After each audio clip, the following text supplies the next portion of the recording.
Everyone welcome back to Matholic channel. I hope अभी तक की जितनी भी वीडियोस आपको जितने भी कंसेप्ट्स मैंने आपको समझाए हैं वो आपको बहुत अच्छे से समझ में आ गए होंगे। और साथ में एक और नाम आता है लीबनिट्ज लीनियर डिफरेंशियल इक्वेशन, राइट, आपके सिलेबस में। तो लीबनिट्ज भी लीनियर डिफरेंशियल इक्वेशन ही होती है, उसमें कंफ्यूज नहीं होना है आपको बिल्कुल भी। तो ये मत बोलिएगा कि मैम आपने वो नहीं पढ़ाया, तो वो टॉपिक जो है लीनियर डिफरेंशियल इक्वेशन ही होता है।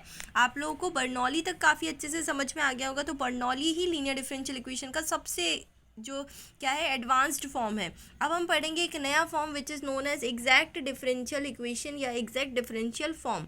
सो एग्जैक्ट फॉर्म क्या होता है बेसिकली, जब आप स्टैंडर्ड फॉर्म की बात करते हो तो हमने जैसे लीनियर डिफरेंशियल इक्वेशन पढ़ा था, हमने केस 1 पढ़ा, केस 2 पढ़ा, हमने रेड्यूसिबल पढ़ा, हमने बर्नौली पढ़ा। तो सारे के सारे में आपने एक स्पेशल चीज़ देखी होगी कि हम स्टैंडर्ड फॉर्म सबसे पहले देखते हैं। स्टैंडर्ड फॉर्म क्यों देखते हैं? ताकि हम क्वेश्चन को आइडेंटिफाई कर पाएँ, ठीक है, और क्वेश्चन को अरेंज कर लें, पहले तो सिंप्लीफाई कर लें बहुत अच्छे से, उसके बाद हम उसको क्या करें, आइडेंटिफाई कर लें कि किस मेथड से सॉल्व हो सकता है। अब आपके पास जो है एग्जैक्ट डिफरेंशियल इक्वेशन है, तो इसमें भी हम क्या करेंगे सबसे पहले, हम क्या करेंगे, इसका स्टैंडर्ड फॉर्म याद करेंगे ताकि हमको क्वेश्चन आइडेंटिफाई करने में इजी हो जाए। तो आपका जो एग्जैक्ट डिफरेंशियल इक्वेशन का जो है स्टैंडर्ड फॉर्म वो ये है, M D x plus N D Y equal to zero. इतना इजी, हाँ इतना इजी है, देख लो। डी एक्स के बगल में जो है वो एम होगा, डी वाई के बगल में जो है वो एन होगा। अब आप लोग याद तो कर लेते हो, बट ये याद नहीं करते हो कि डी एक्स के बगल में क्या है और डी वाई के बगल में क्या है। इसकी वजह से आपके सारे इक्वेशन गलत हो जाते हैं। तो डी एक्स के बगल में एम होगा और डी वाई के बगल में एन होगा। अब जो एम है, एम जो है आपने ठीक है निकाल लिया, कंपेयर करके एम निकाल लिया, बट अब आपको इसको पार्शियली डिफरेंशिएट करना है। पार्शियली डिफरेंशिएट का मतलब क्या होता है? पार्शियली डिफरेंशिएट का मतलब ये होता है कि ऐसा डिफरेंशिएशन जिसमें दो से ज़्यादा वेरिएबल आ रहे हों, यानी एक से ज़्यादा वेरिएबल आ रहे हों तो भी एक वेरिएबल को आप कांस्टेंट मानोगे और दूसरे वेरिएबल के रिस्पेक्ट में उसको डिफरेंशिएट करोगे। और इसका सिंबल क्या होता है? इसका सिंबल होता है डेल। ये जो सी टाइप का बना हुआ है ना, ये होता है इसका सिंबल। तो इसका सिंबल होता है डेल। और वो जो डिफरेंशिएशन होता है नॉर्मल वाला, वो कैसा होता है? वो नॉर्मली डी होता है। जैसे ये डी एक्स लिखा है ना, वैसे ही वो नॉर्मली क्या होता है? डी होता है। आई होप आप लोगों को इतनी बातें समझ में आ गई होंगी। चलिए देखते हैं। M D x plus N D Y equal to zero तो आपने निकाल लिया। अब आप क्या करोगे, सबसे पहले एम की वैल्यू निकालोगे, एन की वैल्यू निकालोगे, फिर एम को पार्शियली डिफरेंशिएट करोगे विथ रिस्पेक्ट टू वाई। क्यों करेंगे? अब ये ट्रिक से याद कर लो कि डी एक्स के बगल में क्या है? एम है, तो डी एक्स है ना बगल में, तो फिर डिवाइड किससे होगा? वाई से होगा, तो डेल वाई। और एन के बगल में क्या है? डी वाई है, तो डिवाइड किससे होगा? एक्स से होगा। So this is your trick to learn this standard form and the partial derivatives with respect to. Okay, so M and N आपने आइडेंटिफाई कर लिए, आपने पार्शियली डिफरेंशिएट करके del M upon del Y निकाल लिया, del N upon del Y, del X निकाल लिया, sorry. और फिर आप क्या करोगे, इन दोनों को कंपेयर करोगे, del M upon del Y को del N upon del X से कंपेयर करोगे। कंपेयर करने के बाद आपके पास आते हैं ये दोनों इक्वल। दोनों इक्वल आती हैं, दोनों इक्वल आती हैं, तो फिर आपकी इक्वेशन क्या हो जाएगी? एग्जैक्ट डिफरेंशियल इक्वेशन हो जाएगी फ्रेंड्स, ठीक है। एग्जैक्ट डिफरेंशियल इक्वेशन अगर हो जाती है तो फिर आपको क्या करना है, इसका जनरल सॉल्यूशन निकालना है, ठीक है। अब आपकी इक्वेशन क्या हो गई? एग्जैक्ट हो गई। अब आप निकालोगे जनरल सॉल्यूशन, और जनरल सॉल्यूशन निकालने के बाद आपको पता है क्या होता है? आंसर आ जाता है। That's it for exact differential equations. अगर del M upon del Y not equal to del N upon del X आता है तो फिर क्या होगा? नॉट इक्वल आते तो ऑब्वियस ही बात है ना, इक्वेशन नॉन एग्जैक्ट होगी, यानी कि एग्जैक्ट नहीं होगी, राइट। तो एग्जैक्ट नहीं होगी तो फिर क्या करेंगे वो हम समझेंगे कल की वीडियो में, नेक्स्ट वीडियो में, यानी कि और नेक्स्ट वीडियो आपकी, उसमें हम नॉन एग्जैक्ट इक्वेशंस को देखेंगे और नॉन एग्जैक्ट को कैसे हम एग्जैक्ट बनाएंगे वो भी देखेंगे। ओके, सो अभी आप समझ लीजिए एग्जैक्ट इक्वेशंस कैसे सॉल्व करते हैं, क्योंकि अगर आप ये नहीं समझोगे तो फिर एग्जैक्ट अगर आ गई बाई चांस एग्जाम में तो फिर एग्जैक्ट कैसे सॉल्व कर पाओगे, और जब एग्जैक्ट ही नहीं कर पाओगे तो नॉन एग्जैक्ट तो बिल्कुल भी नहीं कर पाओगे। तो एग्जैक्ट इक्वेशन में आपने इन दोनों को कंपेयर किया, आपको मिल गया कि इक्वेशन एग्जैक्ट है। अब आपको क्या करना है? जनरल सॉल्यूशन फाइंड करना है। जनरल सॉल्यूशन कुछ नहीं है, जो है स्टैंडर्ड फॉर्म था वही का वही है, बस आपको दोनों तरफ इंटीग्रेशन लगा देना है और आगे इस तरफ जो है ज़ीरो की जगह पे सी आ जाएगा, constant of integration, C here. So this is your standard form of exact differential equation. Integration M D x plus integration N D Y equals to C. अब जहाँ पे इंटीग्रेशन एम डी एक्स लिखा है यानी M की value किसके respect में integrate करनी है, डी एक्स के रिस्पेक्ट में इंटीग्रेट करनी है। अगर डी एक्स के रिस्पेक्ट में इंटीग्रेट करनी है यानी एक्स के रिस्पेक्ट में इंटीग्रेट करनी है तो आप ऑब्वियसली बात है कि क्या करोगे, वाई को कांस्टेंट मानोगे। तो आपको वाई को कांस्टेंट ही मानना है, ये कंडीशन है आपके पास। और integration of N D Y, N आपका एक एन जो है, एन ऐसी कंडीशन लेके चलता है फ्रेंड्स, अगर आपने उसको अप्लाई नहीं किया तो आपका आंसर रॉन्ग हो जाएगा।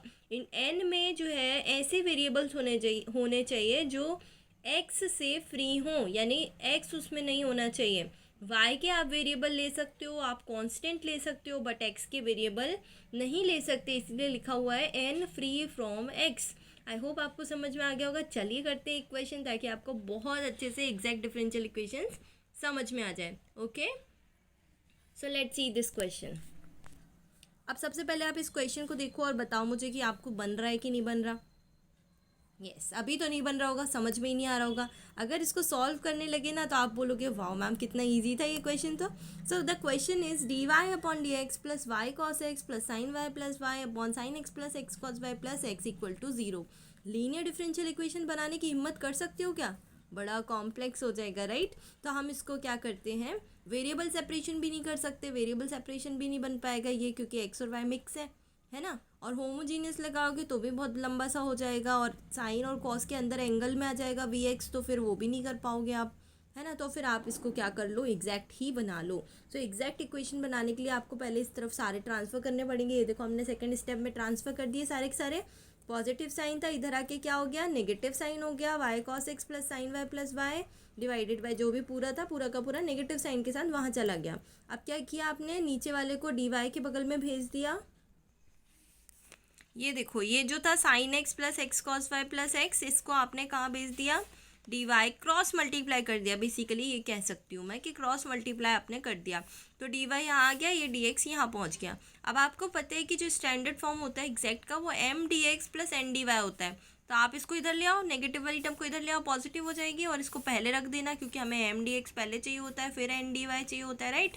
तो एम डी एक्स हमने रखा, तो एम की value Y cos x plus sine Y plus Y D x plus sine X plus X cos Y plus X D Y equal to 0, ये आपके पास आ गया। अब आप एम कंपेयर कर लो जल्दी से, Y cos x plus sine Y plus Y, N compare कर लो आप, sine X plus X cos Y plus X. अब एम को आपको पार्शियली डिफ्रेंशिएट करना है with respect to Y, yes with respect to Y. तो यहाँ पे वाई देखो, वाई के रिस्पेक्ट में करना है, यानी वाई का ही डिफ्रेंशिएशन होगा, कॉस एक्स कॉन्स्टेंट होगा, तो वाई का differentiation is 1, cos X as it is constant है ना, प्लस साइन वाई का क्या होता है कॉस वाई, प्लस वाई का क्या हो जाएगा 1।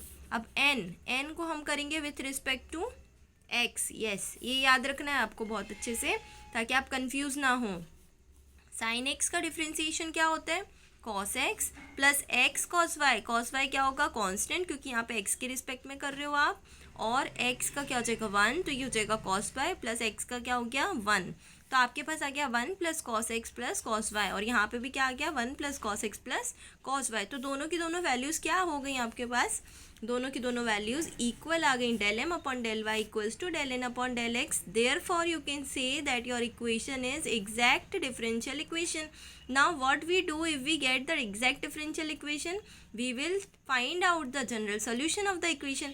Now how can we find out the general solution of the equation? We know the formula, we have read that integration of m dx plus integration of n dy equals to c, where in m we take y constant, in n we take free from x, n should be free from x. So let's see here, integration of M D x plus integration of N D Y equals to सी।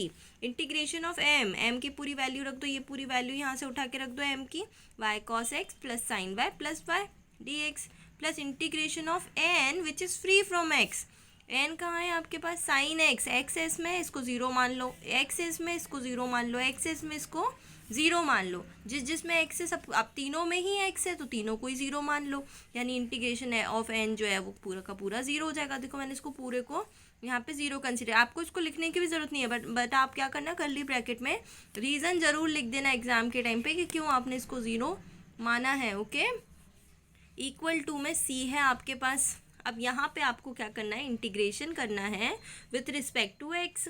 तो y cos x y constant हो गया, cos x का क्या होगा integration sin x, positive sine होता है ना integration, तो okay y sin x plus sin y का क्या होगा, sin y कांस्टेंट है ना, याद आ गया, तो sin y कांस्टेंट है तो क्या हो जाएगा x sin y, x आ जाएगा प्लस y, तो यानी कि x y equals to C, इसको अरेंज कर लो थोड़ा सा, y sin x प्लस x sin y प्लस x y equals to C, and this is your required solution of this exact differential equation.